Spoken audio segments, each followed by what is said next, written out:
Amém, igreja, paz do Senhor Jesus. Você está feliz com Jesus aí? Graças a Deus. Bom, estamos em mais um domingo, mais um culto para a glória de Deus. Que o Senhor fale aos nossos corações. Bom, eu vou explicar um pouco do motivo da mensagem que vou pregar hoje, mas antes nós vamos orar. Tem o pessoal que já está acostumado, geralmente eu prego mensagens expositivas. Eu leio um texto, vou explicando versículo a versículo daquele texto, ou palavra por palavra. E hoje eu vou pregar um pouco diferente, que é uma mensagem temática, onde eu pego um tema e tento extrair em diversos lugares da Bíblia coisas que são faladas a respeito desse tema. E é isso que eu vou fazer hoje. Então, como eu não vou ler um texto inicial, nós vamos orar antes e depois nós vamos lendo os textos que eu separei. Amém? Então, eu gostaria que você fechasse seus olhos. Antes, eu esqueci de uma coisa, que me avisaram ali atrás. Nós temos alguém que está nos visitando hoje pela primeira vez. Se tivermos, você faz um sinalzinho com a sua mão, nós queremos entregar um material para você. Amém? Sejam muito bem-vindos. Deus abençoe sua vida. Fique com a sua mão levantada para que nós possamos entregar o nosso material para vocês, para você conhecer um pouquinho mais da nossa igreja. Aqui atrás tem um QR Code que, se você escanear, você fala com a nossa secretaria. Eles vão te dar toda a direção do que você precisa fazer para fazer parte da nossa comunidade. Amém? Bom, agora feche seus olhos. Senhor Jesus, muito obrigado, Pai. Muito obrigado pela oportunidade que o Senhor nos dá de estarmos aqui, Pai, ouvindo mais de Ti, conhecendo mais sobre o Senhor. Pai, nós somos uma igreja que deseja caminhar debaixo da oração, Pai. Nós reconhecemos a importância de uma vida de oração e que nessa oração que estamos fazendo agora possamos ser sinceros com o nosso coração. Nós estamos diante da Tua Santa Palavra, Pai, e diante dela nós nos humilhamos e nos rendemos, Pai. Porque é ela quem dá direção para aquilo que nós precisamos, direção para a nossa vida, direção para aquilo que desejamos nos tornar, Pai. Senhor Jesus, nós pedimos que nesse momento, toda distração, Pai, tudo aquilo que ocupa o nosso coração venha cair por terra, Pai, e nossos olhos estejam somente fixos no Senhor, Pai. Que o Senhor seja o mais importante dessa manhã.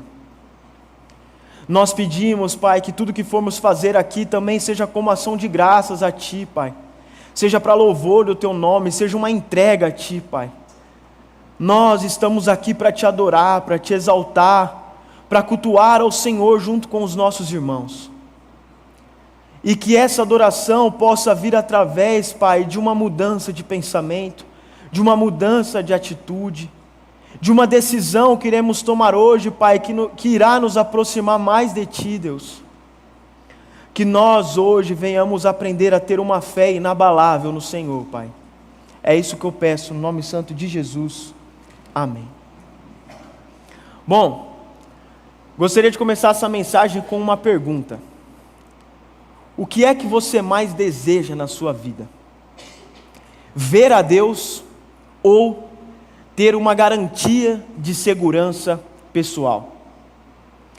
Quando nós lemos o capítulo 11 de Hebreus, nós vemos que esse capítulo ele é conhecido como a galeria da fé. E alguns personagens são citados ali, eles são conhecidos como os heróis da fé. E é tentador nós pensarmos que as pessoas que estão listadas nesse capítulo são super-homens, são diferentes de nós. E que nós mesmos nunca seríamos capazes de fazer as mesmas coisas que esses homens fizeram em nome da fé. Mas quando nós começamos a olhar para a vida deles, nós percebemos que em algumas atitudes, eles são parecidos conosco. Abraão, por exemplo, ele teve medo. E por conta desse medo, ele precisou mentir a respeito da sua esposa, dizendo que a esposa era a irmã dele, porque senão eles iam morrer. E ele precisou mentir 2 vezes. Quando nós olhamos para Jacó, por exemplo, Jacó ele roubou o direito de primogenitura do seu irmão Esaú, enganou seu pai para receber a bênção e fugiu com medo do irmão. E ele está lá listado em Hebreus 11. Quando nós olhamos para Moisés, que também aparece em Hebreus 11, Moisés, ele foi um assassino na história. E Moisés, ele era um cara que tinha medo de falar em público, tanto que Deus precisou enviar o irmão para ser o porta-voz dele. Raabe, por exemplo, listada também em Hebreus 11, ela era uma prostituta. Sansão, citado em Hebreus 11, Sansão, eu nem sei por onde eu começo a falar da vida de Sansão, porque ele conseguiu errar em tudo. Ele foi acertar só lá no finalzinho, mas no resto ele errou.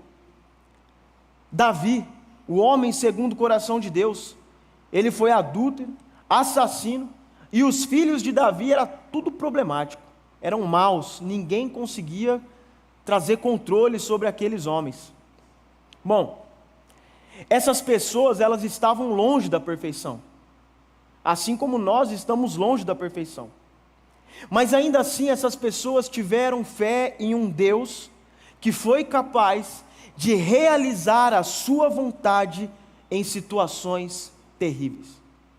Esses homens imperfeitos tiveram fé em um Deus, e esse Deus, por conta dessa fé, foi capaz de realizar a vontade dele, mesmo essas pessoas estando em situações terríveis. Eu gostaria de ler com vocês Hebreus capítulo 11, verso 7. Não precisa abrir, o texto vai aparecer aqui na tela. Diz assim: pela fé, Noé, divinamente instruído a respeito de acontecimentos que ainda não se viam e sendo temente a Deus, construiu uma arca para a salvação de sua família. Assim, ele condenou o mundo e se tornou herdeiro da justiça que vem da fé. Noé, ele passou 120 anos da vida dele construindo uma arca e alertando as pessoas a respeito do juízo de Deus. Agora suponha que o dilúvio jamais tenha acontecido na história. Vamos supor que Noé passou 120 anos construindo uma arca, porque Deus mandou ele construir uma arca. Passou 120 anos avisando as pessoas de que viria um dilúvio, mas até hoje esse dilúvio não veio. Noé, ele teria sido o motivo de maior zombaria da história. Ele seria considerado o homem mais louco de todos os tempos. E eu quero que através da vida de Noé você grave essa frase que eu vou te dizer, essas duas frases, porque elas vão direcionar o restante da nossa mensagem. A primeira frase é: ter fé significa fazer o que os outros consideram loucura. Ter fé significa fazer o que os outros consideram loucura. Tira uma foto dessa frase, grava essa frase na sua vida. E a segunda é: algo está errado quando a nossa vida faz sentido para aqueles que não creem. Tem alguma coisa errada na nossa vida como crente, como pessoas que têm fé em Deus, quando a nossa vida faz sentido para as pessoas que não creem em Deus. Se a sua vida faz sentido para alguém que não acredita em Jesus, para alguém que não tem fé em Jesus, tem alguma coisa de errada com a sua vida. O segundo texto que eu quero ler com vocês é Hebreus capítulo 11, do verso 17 ao 19. Pela fé, Abraão, quando posto à prova, ofereceu Isaque. Aquele que acolheu as promessas de Deus, estava a ponto de sacrificar o seu único filho, do qual havia sido dito: a sua descendência virá por meio de Isaque. Abraão considerou que Deus era poderoso até para ressuscitar Isaque dentre os mortos, de onde também, figuradamente, o recebeu de volta. Preste atenção. Abraão, ele toma a decisão de obedecer a Deus e sacrificar o seu filho, porque ele tinha uma fé que Deus poderia ressuscitar os mortos. Agora a pergunta é: imagina se Deus não tivesse impedido Abraão de matar Isaque. Imagina o que seria para Abraão estar diante do filho que ele acabou de assassinar. Será que Abraão, ele seria capaz de seguir a vida dele sendo chamado como o maior assassino de toda a história? Porque essa seria a consequência na vida dele se Deus não tivesse impedido ele de matar o filho. Mas porque Abraão teve fé em Deus, uma fé que Deus poderia ressuscitar o filho dele, porque Abraão confiou em Deus, Deus realizou a vontade dele na vida de Abraão. Porque esses homens tiveram fé em Deus, Deus realizou a vontade dele. Esses homens poderiam olhar para a situação e perguntado: e se Deus não realizar a sua vontade?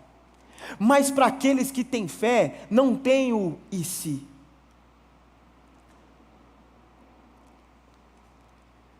Hebreus capítulo 11, do verso 35 ao 38. Mulheres receberam pela ressurreição os seus mortos. Alguns foram torturados, não aceitando o seu resgate, para obterem superior ressurreição. Outros, por sua vez, passaram pela prova de zombarias e açoites, sim, até de algemas e prisões. Foram apedrejados, cerrados ao meio, mortos ao fio da espada, andaram como peregrinos, vestidos de pele de ovelhas e de cabras, passaram por necessidades, foram afligidos e maltratados. O mundo não era digno deles, andaram errantes pelos desertos, pelos montes, pelas covas, pelos antros da terra. Esses homens passaram a vida sendo perseguidos e torturados. Agora, e se a eternidade não chegasse? E se Deus não existisse? Seria como Paulo diz: se a nossa esperança em Cristo se limita apenas a esta vida, somos as pessoas mais infelizes deste mundo. O que Paulo está dizendo? Se Deus não existisse, Paulo e todos esses mártires aqui que passaram por isso, eles tiveram uma vida curta e cheia de sofrimento desnecessário. Eles poderiam ter vivido melhor e bem mais. Se Deus não existisse, se a eternidade não existisse, tudo isso foi à toa. Mas como Deus é uma realidade, e eles tinham fé na realidade de que Deus é real, Paulo e todos os mártires deveriam ser as pessoas mais invejadas da história, porque o sofrimento deles valeu a pena. Agora, se da mesma forma que esses homens viveram, se nós nos permitirmos viver para Deus, sem preocupações com as coisas deste mundo, então nós também veremos a glória de Deus. Nós iremos testemunhar a realização do impossível, quando os nossos olhos, quando a nossa fé de fato estiver em Cristo, as coisas desse mundo param de fazer o sentido que fazem para nós. O grande problema é que os cristãos de hoje em dia gostam de segurança. Sabe qual que é o grande problema? Nós queremos nos ver em situações em que nós estejamos a salvo, mesmo que Deus não exista. Sabe o que passa pela nossa cabeça? Se Deus não existir, pelo menos eu tive uma vida boa. Se Deus não existir, pelo menos eu tive um bom emprego, pelo menos eu tive uma boa vida, pelo menos eu tive uma boa família, pelo menos eu vivi bem, pelo menos eu estou seguro nessa vida, nesse tempo. Se Deus não existir, pelo menos eu tenho minhas coisas, pelo menos eu tive uma vida longa. Porque nós buscamos essa segurança tentando entender a vida como se Deus não existisse, como se Deus não tivesse feito promessas a nós. Mas, se de fato nós queremos agradar a Deus, nós não podemos viver a vida dessa forma, buscando uma segurança aqui, caso Deus não exista, buscando uma vida boa aqui, caso Deus não cumpra os planos dele na minha vida. Se nós desejamos agradar o Senhor, nós precisamos fazer coisas difíceis na nossa vida, na terra, mas que valerão muito a pena na eternidade. Se nós queremos agradar a Deus, nós precisamos tomar decisões difíceis aqui, nessa vida, agora, mas essas coisas irão ecoar na eternidade. O problema é que nós não temos fé em Deus como as pessoas de Hebreus 11 tiveram. Ou nós achamos que o Deus das pessoas de Hebreus 11 era um Deus diferente do nosso. Mas o Deus que as pessoas de Hebreus 11 serviram é o mesmo Deus que nós servimos. Quando você ora a Deus, as suas orações, elas são ouvidas pelo mesmo Deus que mandou água no deserto quando Moisés estava com aquele povo. Quando você ora a Deus, a sua oração é ouvida pelo mesmo Deus que concedeu a Abraão um filho, mesmo tendo uma esposa que não era fértil. Quando você ora a Deus, o Deus que te ouve é o mesmo Deus que transformou José na pessoa mais importante do Egito depois de Faraó. Esse é o seu Deus, e ter fé nesse Deus significa que você vai fazer coisas difíceis nessa vida, confiando que Ele vai realizar a vontade dEle na sua vida. Ou seja, nós vemos exemplos aqui em Hebreus 11, de pessoas que sacrificaram coisas, renderam coisas, entregaram coisas, porque tinham uma fé em Deus, confiaram que mesmo sacrificando coisas que lhes fariam bem, que mesmo sacrificando coisas que eles amavam, Deus realizaria a vontade deles, e eles poderiam receber muito mais. Nós, como igreja do Nazareno Central de Indaiatuba, estamos vivendo um tempo de expansão, de crescimento, de avanço. Agora, tudo isso que essa igreja decide fazer em relação à construção, o foco é a glória do nome do Senhor Jesus. É para que mais pessoas se convertam, é para que mais pessoas sejam atendidas, é para que nós tenhamos mais espaços de atendimento terapêutico, é para que nós possamos entregar mais cestas básicas, é para que nós possamos socorrer mais famílias, é para que nós possamos fazer mais cultos, mais eventos, mais evangelismos. A expansão tem o foco na glória de Deus e expansão para o reino de Deus. Mas tudo aquilo que nós decidimos fazer para Deus exige fé, porque se de fato você olhar para a condição da igreja para realizar essas coisas, não tem. E a igreja também anda pela fé, sabendo que, tomando decisões difíceis, e mesmo que aos olhos humanos não tenha condições, quem dá a condição é Deus, e Deus realiza a vontade dEle pelo poder dEle. Nós, como igreja do Nazareno Central de Indaiatuba, temos tomado decisões difíceis, tendo fé em Deus que Ele vai realizar a vontade dEle, mesmo que aos olhos humanos seja loucura. Mas, como nós dizemos aqui, fé significa fazer coisas que as outras pessoas consideram loucura. E tem algo de errado com a nossa igreja, se a nossa vida como igreja vai fazer sentido para as pessoas que não acreditam em Deus. Nós acreditamos em Deus e nós confiamos que Deus irá realizar a vontade dEle, mesmo que aos olhos naturais nós não consigamos, mas Deus pode fazer. Isso é ter fé. Mas para isso, para demonstrar isso, nós precisamos sacrificar coisas, sacrificar a nossa própria segurança. Eu fiz uma pergunta no início: você deseja ver a Deus ou ter uma garantia de segurança pessoal? Agora, o exemplo definitivo de sacrifício, de rendição, é o exemplo do próprio Jesus. Jesus, ele tinha tudo, ele estava na glória, reinando com o Pai, mas ele decidiu por render todas as coisas, por amor ao Pai. A nossa atitude, ela deveria ser a mesma de Cristo.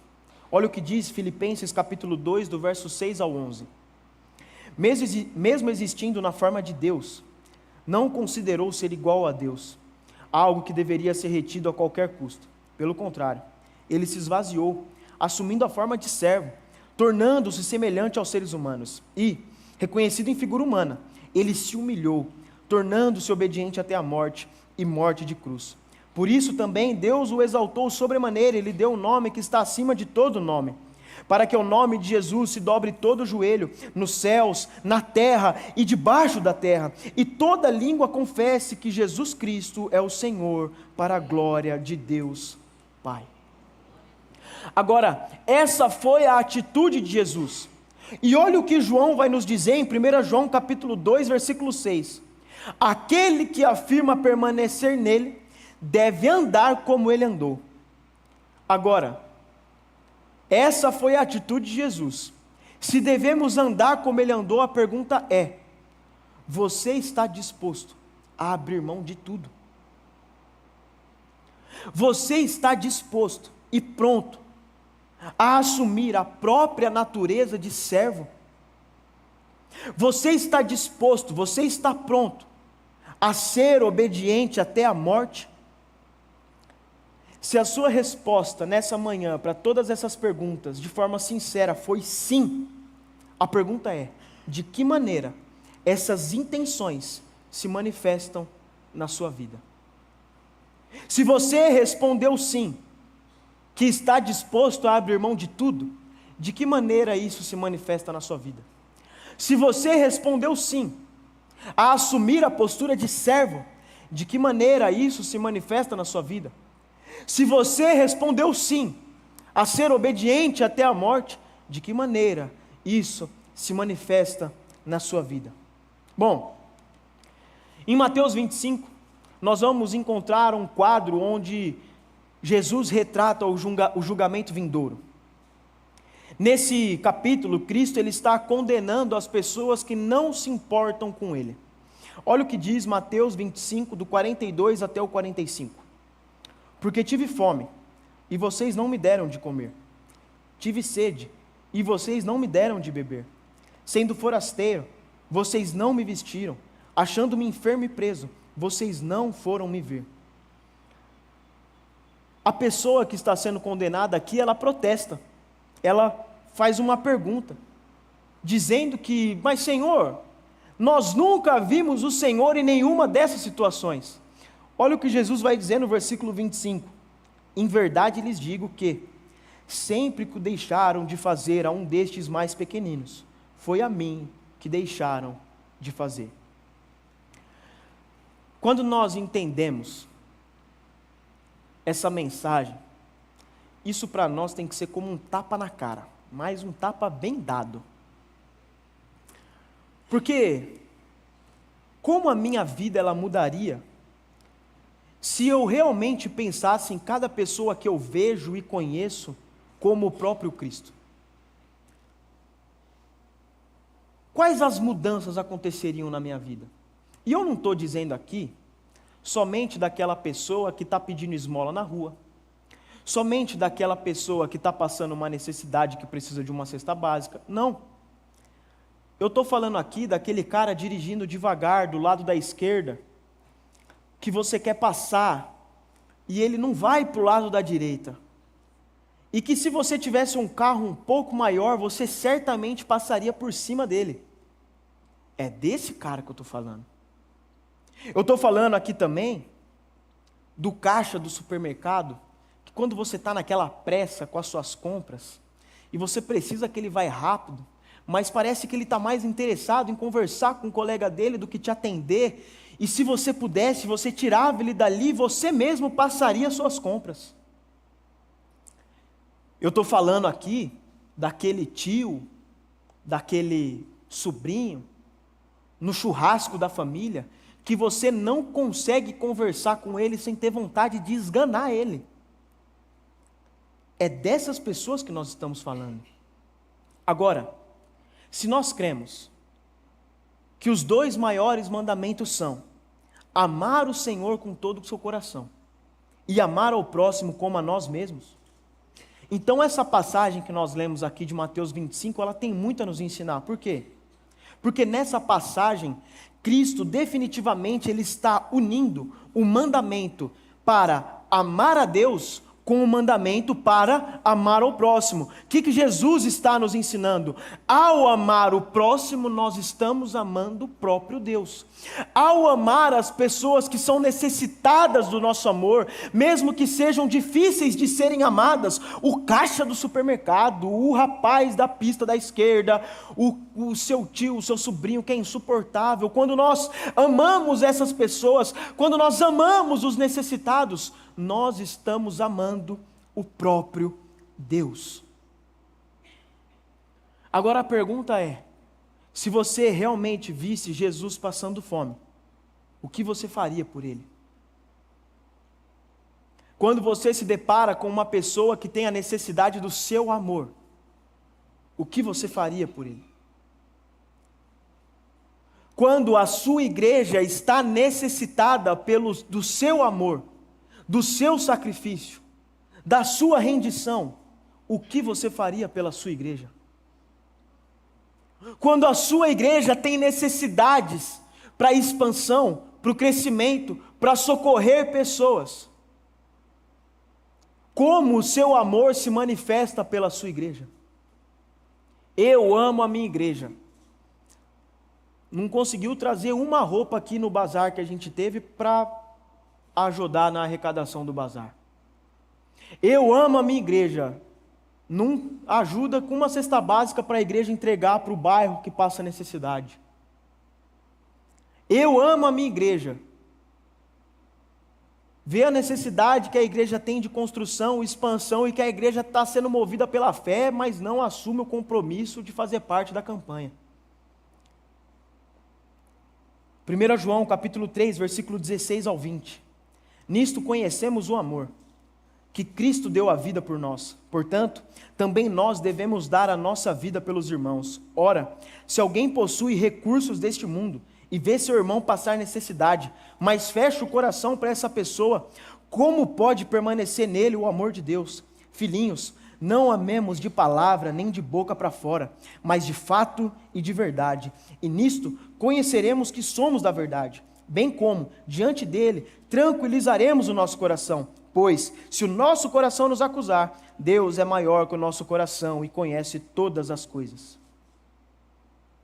João está questionando aqui se é possível uma pessoa ter de fato o amor de Deus dentro dela e não ter compaixão pelas outras pessoas.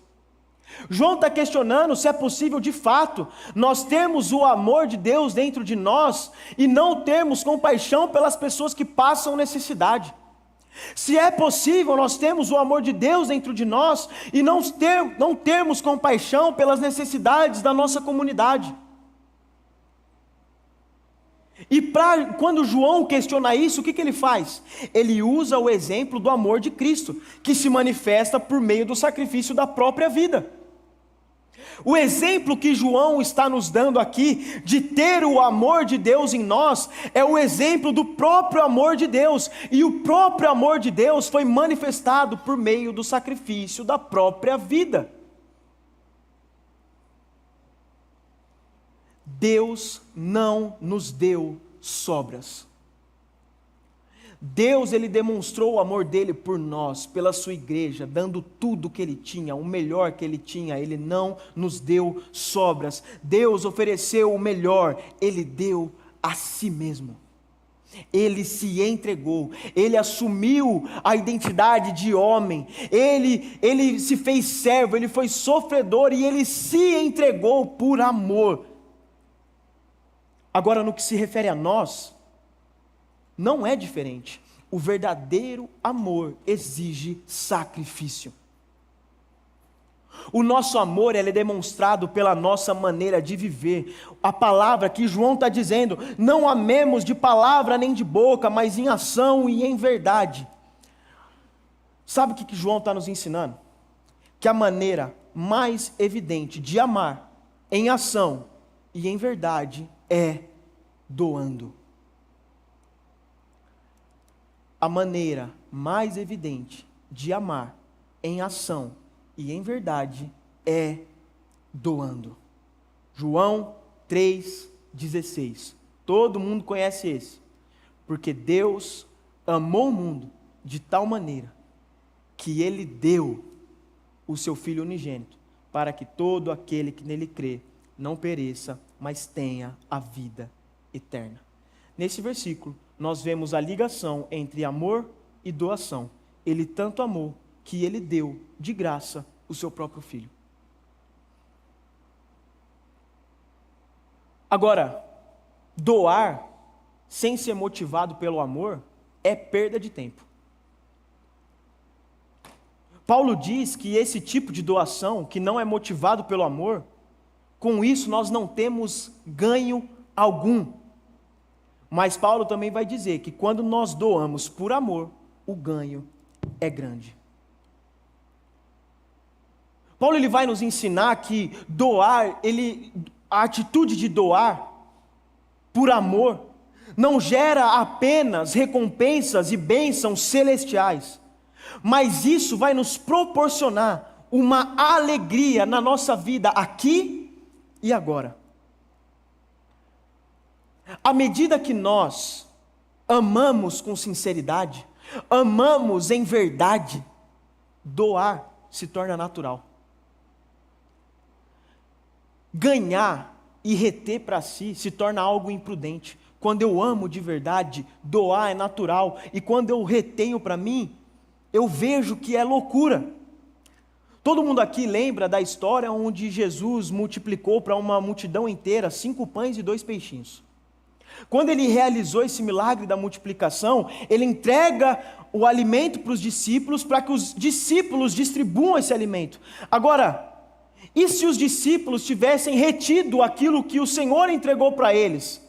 Ficasse somente para eles e não distribuísse para a multidão? Seria estupidez, porque ali tinha comida suficiente para alimentar todo mundo. Mas é exatamente isso que nós fazemos quando nós deixamos de doar com liberalidade. Nós temos tantas coisas boas, nós temos mais do que nós precisamos, enquanto outras pessoas estão desesperadas por um pedaço de pão. E essas coisas boas que nós nos apegamos não se limita ao dinheiro. Nós acumulamos recursos, nós acumulamos bens, nós acumulamos o nosso tempo. A sua igreja local tem a necessidade do seu tempo para que ela caminhe, para que ela cresça, para que ela possa cumprir a vontade de Deus para ela. E você retém o seu tempo só para você. Quantos mutirões nós tivemos ali no barracão para acelerar o processo da construção? Nós somos uma igreja de 1.200 membros. Quantas pessoas abriram mão do seu tempo para estar aqui? Doaram o seu tempo, doaram a sua força, doaram o seu trabalho. Nós retemos para nós também os nossos amigos. Nós achamos que as pessoas que nos cercam são só para nós. Nós nos cercamos dentro de uma panela e achamos que aquele grupo é o nosso grupo. E nós impedimos que essas pessoas sejam bênção na vida de outras pessoas, porque a gente tem ciúmes de amizade. Não, é meu amigo, não pode ser amigo do outro. Aí você está num culto, o fulano que você conversa todo culto estava conversando com outro fulano, aí você manda uma mensagem, trocou de amigo? É, né? Agora parece que você esqueceu de mim. É um drama, gente. Mas isso é um egoísmo, é reter as pessoas para si. Nós retemos para nós mesmos a nossa própria família. Quantos pais eu não vejo aqui que tem medo de mandar filho para acampamento? Ou não quer pagar para o filho no acampamento, prefere gastar com outras coisas. Ou não quer abençoar a vida de outro jovem para ir no acampamento, para ir na EMA, para estar nos eventos que a igreja proporciona para a juventude, para os adolescentes. Isso é egoísmo, quando o seu filho poderia ser bênção na vida de outra pessoa no acampamento, na EMA, numa viagem missionária que ele faça. Nós retemos os nossos recursos, sabe por quê? Porque nós temos uma necessidade de ter uma segurança pessoal. Nós queremos ter a certeza de segurança. Sabe por que você tem ciúmes de amizade? Porque você quer ter a segurança de que você vai ter amigos. Sabe por que você retém o seu filho de participar da vida da igreja? Porque você quer ter a segurança de que nenhum mal vai acontecer com ele. Sabe por que você retém recursos para ajudar dentro da igreja? Porque você quer ter a segurança de que vai ter para o mês que vem, ou que vai ter para a faculdade do seu filho, ou que vai ter para um futuro.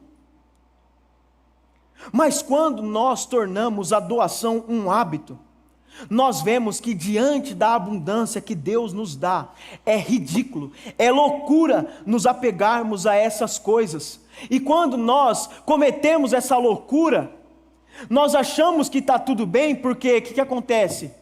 Eu estou sendo grato a Deus. Aquilo que Deus tem me dado, mecanicamente eu tenho repetido a Deus, obrigado. Aquilo que Deus tem me entregado em abundância, e que eu retenho para mim, eu vejo como eu sendo um abençoado de Deus, e se eu agradecer a Ele, está tudo certo. Mas quando nós entendemos que a lógica da prosperidade dentro do reino de Deus é o contrário disso, nós percebemos que seremos muito mais prósperos, e Deus irá nos abençoar bem mais, quando nós tivermos o hábito da doação. Às vezes você se questiona, por que Deus não me abençoa financeiramente? Por que Deus não prospera na sua vida? Porque se Ele prosperar na sua vida, você vai reter para si, não vai abençoar o outro. Agora, se você é uma pessoa liberal, Deus vai olhar e falar assim, através da vida dele, um monte de pessoa vai ser abençoada. Então que cada vez mais ele tenha, que cada vez mais ele prospere, que cada vez mais ele cresça. Essa é a lógica do reino. 2 Coríntios capítulo 8, do verso 13 ao 15. Não se trata de fazer com que os outros tenham alívio e vocês tenham sobrecarga, mas para que haja igualdade. Neste momento a abundância que vocês têm supre a necessidade deles, para que a abundância deles venha a suprir a necessidade que vocês vierem a ter. Assim haverá igualdade, como está escrito: quem recolheu muito não teve demais, e o que recolheu pouco não teve falta. Paulo estava pedindo aqui para os cristãos em Corinto que eles fizessem doações aos santos de Jerusalém que viviam na pobreza. Paulo está dizendo, olha, vocês têm abundância, e tem servos do Senhor passando necessidade, e necessitando de coisas para continuar realizando a obra de Cristo. Vocês precisam ajudar, vocês precisam contribuir. O objetivo de Paulo aqui era que ninguém tivesse em excesso ao ponto que existissem pessoas passando por necessidade.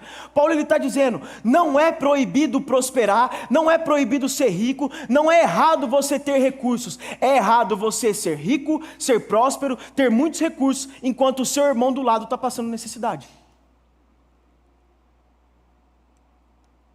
Paulo está dizendo, você não pode viver dessa forma, enquanto a igreja do Senhor Jesus passa necessidade, enquanto os seus irmãos em Cristo passam necessidade. Agora, esse conceito ele é muito estranho para a nossa cultura, porque nós somos ensinados desde pequeno a cuidar somente dos nossos interesses. Olha, foca primeiro em você, você é prioridade, e quando tiver alguma coisa sobrando, quando você estiver bem, aí sim você pensa nisso. Aí sim, quando você já for recompensado com os seus próprios investimentos, aí você pensa no outro. O abismo é tão grande da nossa cultura e da realidade da Bíblia, que quando nós lemos uma passagem como Lucas capítulo 12, versículo 33, onde Lucas diz, vendam os seus bens e deem esmolas, a gente precisa pegar leve. Não, mas falar isso é muito radical. Sabe qual que é o problema? Porque a nossa cultura passou a achar que viver em igualdade, onde as pessoas que têm muito socorrem aqueles que têm pouco, virou coisa de esquerdista. Virou coisa de comunista, virou coisa de socialista, mas isso é coisa da Bíblia. Socorrer os necessitados, socorrer a igreja local, sustentar a obra do ministério da sua igreja, sustentar os sonhos e os planos da sua igreja, quando eu tenho condições para fazer isso. Isso não é coisa de socialismo, isso é coisa da Bíblia. Agora, como eu posso ver a necessidade da minha igreja, aí eu entro na minha casa de 200 metros quadrados, com uma piscina para usufruir, glória a Deus que você tem isso, mas mesmo assim eu não faço nada pela necessidade da minha igreja? Como eu posso ver a necessidade da minha igreja, e tudo aquilo que eu recebo é só para mim, é para minha satisfação, é para o meu prazer, é para aquilo que eu preciso? Isso não é a realidade do Evangelho, isso é a realidade do mundo. Esse conceito de sacrifício, de redução de posses, para que outros possam progredir, é bíblico, mas é desconhecido no nosso tempo. Agora imagine a sua vida, se você levasse as palavras de Jesus a sério, se você levasse isso que Jesus está nos ensinando a sério. Eu quero contar essa história, eu não estou falando que você tem que fazer isso, mas eu conheço a história de um homem que, quando ouviu essa verdade e entendeu essa realidade, ele entregou, ele doou a própria casa para uma igreja que tinha um centro de reabilitação de dependentes químicos, para a casa dele receber essas pessoas, porque a igreja não tinha mais condição de receber. As pessoas olharam para ele e falaram: o que você está fazendo é loucura. Ele falou: não é loucura, porque eu sei que no céu eu vou ter uma casa muito melhor, então não importa a casa que eu vou morar aqui na terra. E ele foi morar com os pais. Ele estava vivendo de acordo com aquilo que ele crê. Agora, pensa no que isso significa para você, porque nos intimida o fato de nós pensarmos em doar de maneira radical e liberal. Por quê? Por que isso nos intimida? Porque nós queremos segurança pessoal, nós queremos estar seguros, nós queremos ter a certeza que vamos ter uma casa, por quê? Vai que Deus não existe e eu não tenho uma casa no céu. Vai que tudo isso que eu estou ouvindo aqui é mentira. Falta de fé. Os homens em Hebreus 11 que nós lemos não tinha isso. E se Deus não puder ressuscitar o meu filho? Irmão, ele tinha certeza que Deus podia fazer isso. E se Deus não mandar o dilúvio, eu vou gastar 120 anos da minha vida construindo essa arca. Irmão, ele tinha certeza que o dilúvio ia vir. E você deve estar na sua cabeça agora: mas e se Deus não trazer o sustento no mês que vem? Irmão, qual é o Deus que você serve? É o Deus da provisão, é o Deus que pode dar muito mais daquilo que você imagina, é o Deus que pode fazer você prosperar de uma forma que você nunca imaginou na sua vida. Você precisa ter fé e viver de acordo com a fé que você tem. Malaquias, capítulo 3, verso 10. Ponham-me à prova, se eu não lhes abrir a janela do céu e derramar sobre vocês bênçãos sem medida. Esse é o seu Deus que está fazendo essa promessa. O mesmo Deus que foi fiel com Noé e mandou o dilúvio enquanto ele construiu a arca. O mesmo Deus que foi fiel com Abraão e impediu que ele matasse o filho dele. O mesmo Deus que foi fiel com Paulo e os mártires, que entregou para eles a eternidade e glória muito maior. O mesmo Deus que foi fiel com todos esses homens que confiaram nele, sacrificaram tudo, crendo que Deus realizaria a vontade. O mesmo Deus que fez essas coisas é o seu Deus que está dizendo para você hoje: põe a minha prova, se eu não vou abrir as comportas do céu e derramar sobre vocês bênçãos que não têm medida. O problema é que a gente não põe Deus à prova e a gente não toma decisão difícil e radical para Ele nos abençoar. Sabe o que a gente fala e vê e pensa? A gente olha para esse texto e fala assim: e se Deus não abrir as portas do céu e derramar sobre mim bênçãos que não têm medida? Falta de fé. Há um tempo atrás eu fui numa imersão, eu esqueci o nome da cidade, mas o nome da imersão era Eu Vejo uma Igreja, é aqui perto da região. Foi várias igrejas do Nazareno. E lá eu conheci um pastor, estava conversando com ele, trocando uma ideia, e ele me contou a história dele. Ele era pastor de uma igreja pequena, e ele falou que em determinado tempo do ministério dele, ele era pastor na igreja e ele tinha o trabalho fora da igreja. Ele não era tempo integral na igreja, ele é um pastor bivocacionado. Mas ele era sozinho, cuidava daquela igreja sozinho. E ele disse que em um dado momento a coisa apertou. Ele precisava dar conta do trabalho, precisava dar conta da igreja, e ele fez um propósito com Deus. Ele passou a entregar 20% de tudo aquilo que ele recebia dos trabalhos dele, dos contratos que ele tinha no trabalho fora da igreja dele. E quando ele tomou essa decisão, passou alguns meses, ele perdeu o principal contrato dele. A renda dele caiu praticamente 70%. E ele tinha feito um propósito com Deus. E aí nesse momento ele disse que precisou tomar uma decisão. Ele falou assim: eu volto a entregar 10, porque ele poderia, voltar a entregar 10, ou eu continuo mostrando a minha confiança no meu Deus. Eu continuo vivendo de acordo com a fé que eu tenho. E ele me contou que a decisão que ele tomou foi: agora eu vou entregar 30%. Sabe o que Deus fez na vida dele? Multiplicou muito mais que ele tinha bem antes, e hoje, com a renda dele, ele pode sustentar a igreja. É ele quem dá apoio para a igreja financeira, para que a igreja continue a crescer, continue a prosperar, continue a pregar a palavra. mas porque ele viveu de acordo com a fé que ele tinha. Quando eu olhei para essa história, eu aprendi algo. Quando a coisa fica difícil na nossa vida, e a gente começa a ter dúvida, começa a perder um pouco da segurança, entregue mais. Porque o seu Deus pode fazer mais. Eu usei de exemplo, em um dos encontros que a gente teve nas nossas conexões, o exemplo de Pedro, andando sobre as águas. Pedro estava dentro do barco, e para ele tomar aquela decisão, ele precisava de coragem. Ele fala, olha, se de fato você é Jesus, me faça ir até aí, andando sobre as águas. O que Pedro está fazendo aqui? Pedro está sacrificando a própria segurança, abrindo mão de todo o controle que ele tinha da própria vida. Pedro olha para Jesus, confiando que Jesus podia fazer ele andar sobre as águas, e ele vai andando sobre as águas.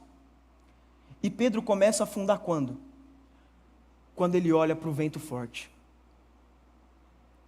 Enquanto você estiver olhando para a situação que você tem que superar, enquanto você estiver olhando para o problema e buscando uma segurança em você mesmo, você vai afundar. Pedro começou a afundar, mas Pedro ele soube o momento certo de pedir socorro a Deus. Pedro ele olhou para o Senhor Jesus e disse, me ajuda, me salva. Jesus levanta Pedro da água. Pedro ele tinha aberto mão de toda a segurança dele, de todo o controle. E agora ele estava andando do lado do Senhor Jesus, confiando que quem sustenta ele é o próprio Cristo. Deuteronômios, capítulo 15, versículo 10. Vocês devem dar livremente, sem maldade no coração, quando lhe derem o que ele precisa, porque, por isso, o Senhor seu Deus o abençoará em todas as suas obras, em tudo que vocês empreenderem. Talvez na sua vida você já tenha feito muitos sacrifícios.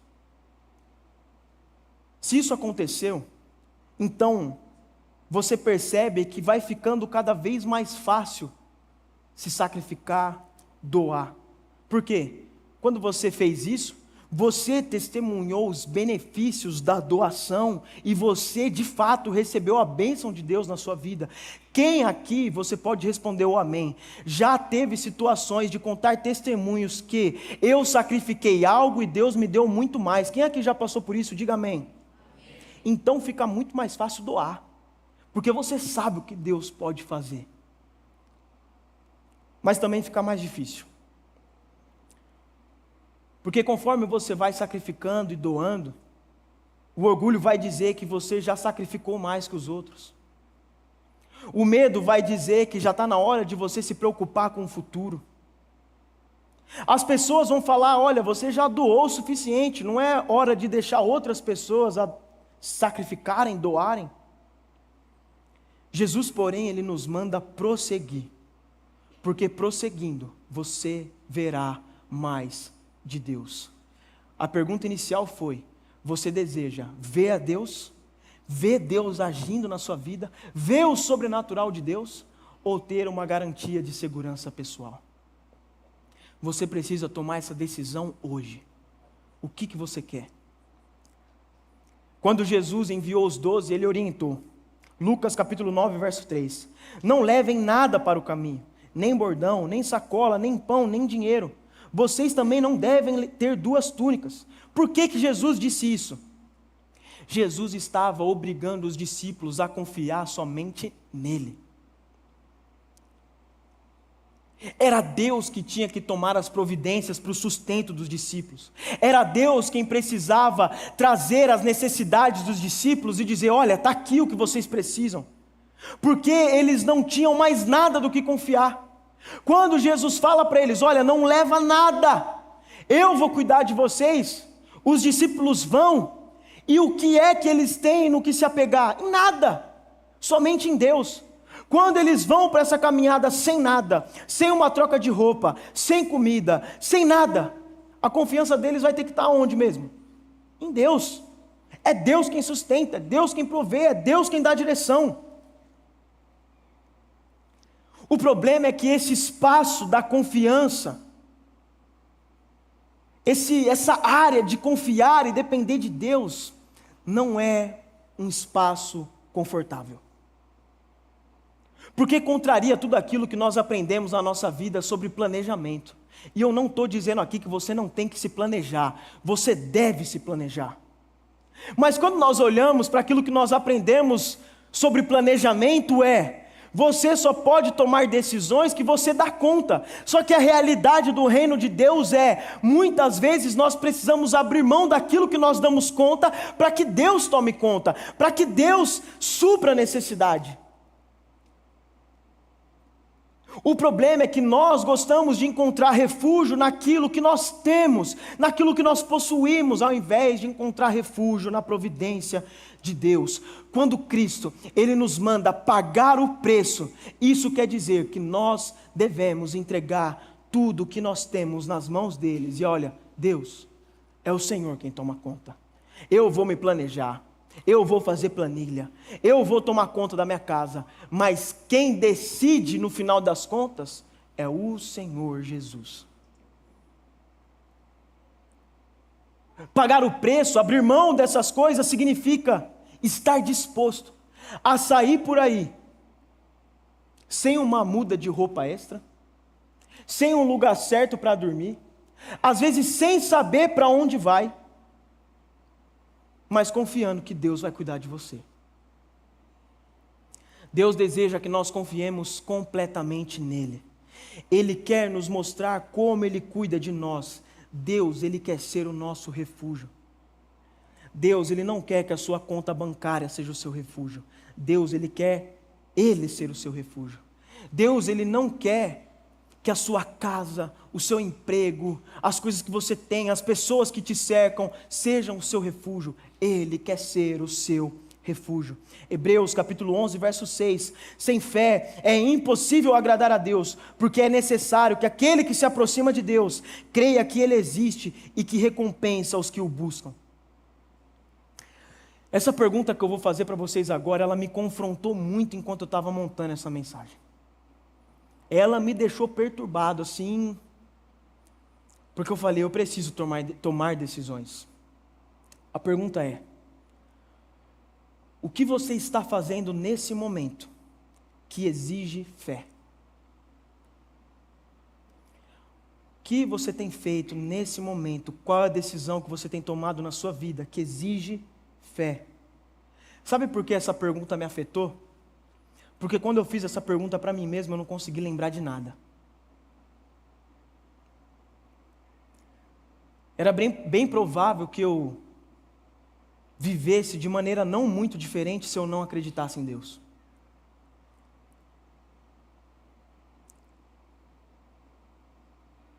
Essa pergunta, ela nos leva a pensar: se eu não acreditasse em Deus, eu estaria vivendo da mesma maneira ou estaria vivendo de maneira diferente? Eu tomaria decisões mais arriscadas ou eu tomaria as mesmas decisões que eu tenho tomado hoje? Eu faria mais para Deus? Eu me sacrificaria mais? Ou o que eu estou fazendo já está bom? O que você tem feito na sua vida que exige você confiar em Deus? Ou está tudo sob controle? Ou está tudo sob o seu controle? Isso resume a nossa vida. Uma vida caracterizada pelo conforto. Deus, Ele não nos chama para viver no conforto. Deus hoje, Ele está nos convocando, nos chamando a confiar nele de modo tão completo que nós vamos perder o medo hoje de passar por situações arriscadas. Deus, Ele está te chamando hoje para confiar nele de forma tão radical, para ter uma fé tão grande nele, que você não vai ter medo de tomar decisões de alto sacrifício. Decisões que as pessoas poderiam olhar e dizer: isso é loucura. Mas para aqueles que creem em Deus, é a nossa fé. Você precisa tomar decisões hoje que levam você a exercitar a sua fé. Porque se você não tem vivido de uma forma que leve a sua fé a trabalhar, você vive da mesma forma que alguém que não acredita em Deus. eu gostaria que você ficasse de pé.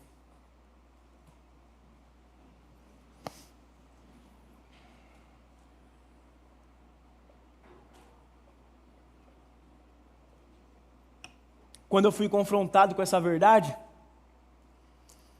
eu fui levado a tomar decisões. E eu disse para mim mesmo: se eu não confiar em Deus para cuidar da minha casa, para cuidar das minhas finanças, para cuidar da minha família, é estupidez eu confiar em mim mesmo. Porque quem é melhor capacitado para cuidar de mim do que Deus? Não vai ser eu, né? Eu sou limitado. Agora, se eu digo que Deus cuidaria muito melhor da minha vida do que eu mesmo, o que eu tenho feito para dizer, olha, Deus está nas tuas mãos? Porque se eu não faço nada que me obrigue a confiar em Deus, eu ainda estou confiando em mim mesmo. Se eu não tomo atitudes, posições e ações que me levem a depender do Senhor, eu ainda estou no controle. E é estupidez eu estar no controle quando Deus Ele pode assumir o controle de todas as coisas da minha vida. Eu fiz algumas perguntas. Você está disposto a abrir mão de tudo? Se sim, de que maneira isso vai se manifestar na sua vida hoje? Você está disposto a assumir a postura de servo? Se sim, de que maneira isso vai ser manifestado na sua vida hoje? Você está disposto a entregar tudo, a confiar plenamente nele? De que maneira isso vai se manifestar na sua vida hoje? Hoje é dia de tomar decisões. Jesus ele disse, olha, a melhor maneira de você demonstrar que me ama é quando você ama um dos meus. É quando você ama a sua igreja local. É quando você ama o necessitado. É quando você ama aquela pessoa que precisa ouvir o evangelho. É quando você ama aquela pessoa que precisa de um atendimento terapêutico e você leva essa pessoa, você busca essa pessoa na casa dela, leva essa pessoa até a igreja e fala assim, olha, aqui é um lugar onde você pode pedir ajuda. Jesus está falando isso, você me ama quando você faz isso. O que você vai fazer hoje que vai demonstrar o seu amor a Deus, a sua fé em Deus? Eu gostaria de chamar os obreiros aqui na frente. Nós invertemos a ordem do nosso culto justamente para isso. A nossa igreja tomou decisões onde nós precisamos depender 100% do Senhor e na forte mão dEle. Isso não significa que nós não precisamos fazer a nossa parte. E nós estamos fazendo, conscientizando a igreja da necessidade de nós nos empenharmos na doação, na entrega. Irmão, isso que a igreja realiza de construção, de expansão, não é para vaidade, não é para nós sermos a maior igreja da cidade, não é para que a igreja seja rica, para que o pastor seja rico, para que... Não é nada disso. Até porque era bem melhor fazer o contrário, né? Deixa de fazer essas coisas aí. Não. Isso que nós estamos fazendo é para a glória do reino de Deus. Se nós sairmos desse salão e formos para um salão maior, se nós construirmos mais salas, se nós fizermos mais eventos, irmão, o meu sonho aqui, eu já falei isso em um culto, meu sonho é que nós possamos, tenhamos condições de fazer um acampamento de jovens e adolescentes, em que os jovens e os adolescentes não precisam pagar R$1. Por quê? Qual que é a nossa maior dificuldade aqui? É jovem que não tem condição de ir.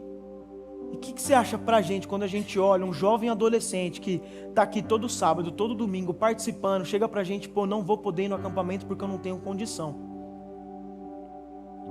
É triste. Mas de quem é a responsabilidade? É nossa.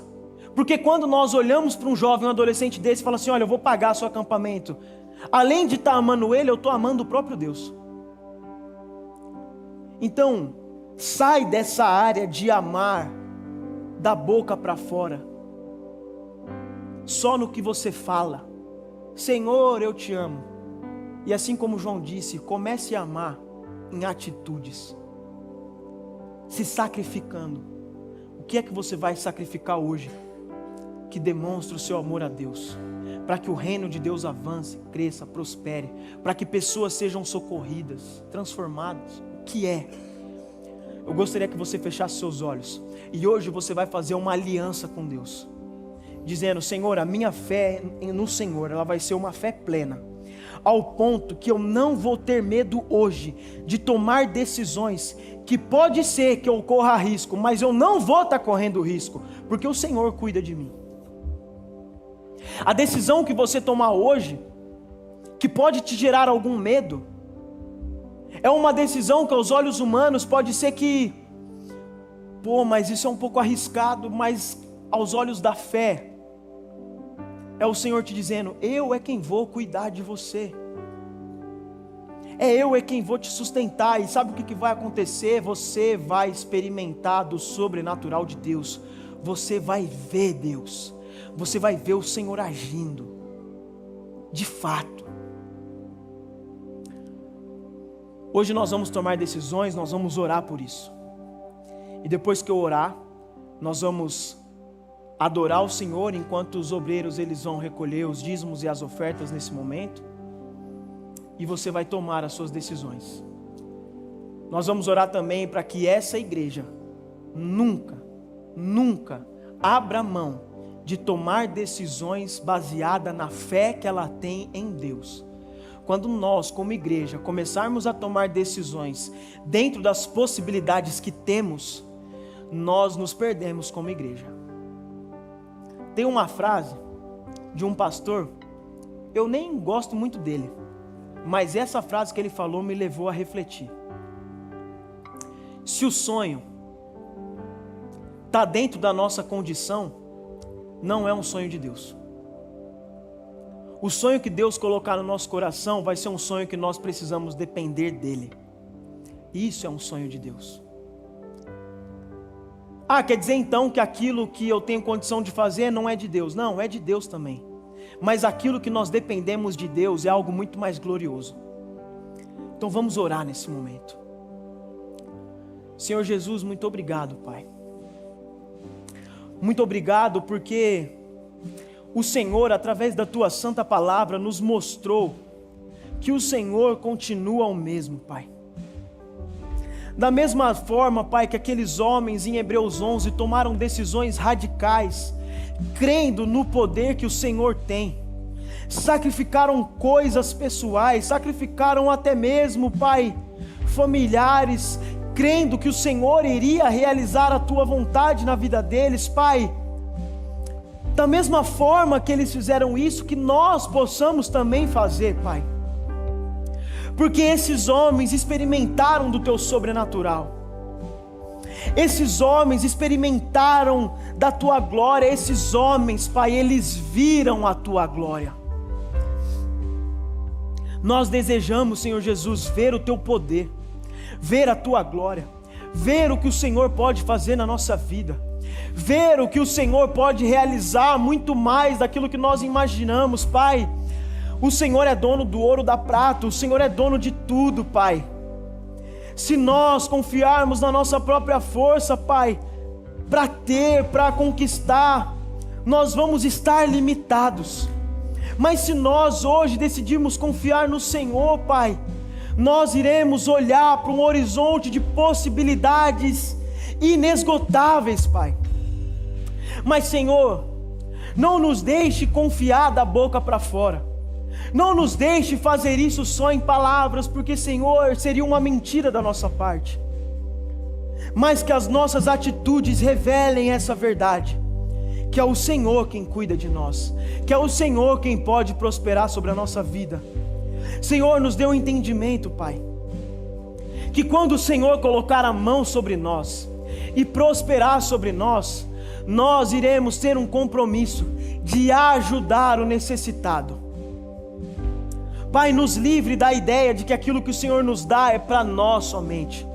mas o Senhor nos abençoa, Pai, para que nós possamos abençoar o próximo, abençoar a nossa igreja, abençoar o Teu reino. Senhor, nos ajuda, nos dê condições, Pai, derrame sobre nós da Tua graça e da Tua misericórdia, que essa igreja seja uma igreja próspera, Pai, não de recursos, mas próspera na fé, na confiança, crendo, Pai, que essa construção, se o Senhor colocar a mão no coração de cada pessoa, eu creio, Pai, eu creio que se o Senhor colocar a mão, se cada pessoa aqui de fato confiar no Senhor, Pai, eu creio fortemente, eu creio fielmente que essa construção, nós arrecadaremos o recurso para construir isso em um culto, em um final de semana, porque o Senhor pode fazer isso. O Senhor tem condições de despertar o coração de cada um aqui, Pai, para que nós façamos isso, porque não é para nós, não é para o nosso ego, não é para a nossa vaidade, não, Senhor, é para a glória do Teu nome, é para o Senhor, é para o Teu reino, é para a Tua honra, para a Tua glória, para a Tua majestade.